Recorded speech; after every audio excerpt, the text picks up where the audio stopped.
Hey, what's up YouTube? This is Nate again, and I figured I would go through a little tutorial for beginners. I've only been playing like maybe a year and a half now, but I think the hardest part is definitely starting out and trying to figure out what you need to do at first, because when I first started out I had no idea like what to do. I was just like trying to pick up songs and play them and stuff like that, but the first thing that I did was just try to learn every chord that I possibly can. And I mean, majors, minors, sixes, sevens, aces, cad nines, whatever. I mean, everything that you can think of. And the best way to do that is to either download an app for it. They have tons of apps that'll show you chords. And I mean, you can get a book at like Guitar Center or something that shows you chords. But I'm just going to run through 3 basic chords that are pretty much, I mean, you can use for every song if you have to. And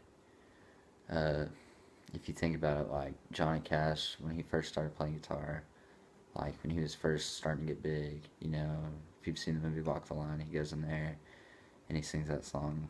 I think it was Folsom Prison Blues, I can't remember, but basically when he first started out, the only chords he knew were 3, and it's your G chord. Let me grab my pick. It is your G chord, your C chord, and your D chord.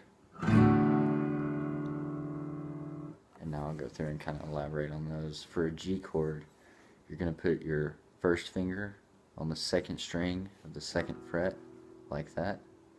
And then what you're going to do after that is bring your middle finger and put it on the 1st string, which a lot of people go 1, 2, 3, 4, 5, 6, but I think it's just easier if this string is number 1 and you work your way down. I think it's a lot easier to learn that way. But anyway, you put your 2nd finger on the 1st string of the 3rd fret, and then you're going to take your ring finger and put it on the 6th string of the 3rd fret. So it should sound like this.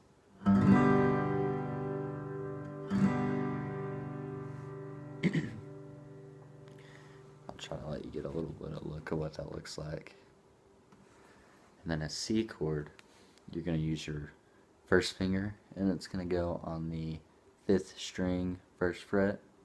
Your middle finger is going to go on the 4th string of the 2nd fret, and your 3rd finger, your ring finger, is going to go on the 2nd string of the 3rd fret.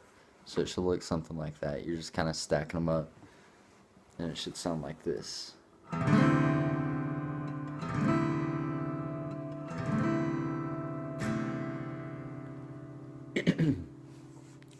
Now your next chord, which is your D chord, you will use your 1st finger. It will be on the 4th string of the 2nd fret. Your middle finger will go right under it, but you're going to skip a string and go to the 6th string on the 2nd fret. And then your 3rd finger here will go on the 5th string of the 3rd fret. So it should sound like this. You'll notice it's kind of, the top kind of sounds the same because obviously it's open, but you get that high pitch sound at the bottom. And I'll just kind of show you a little song I can throw together.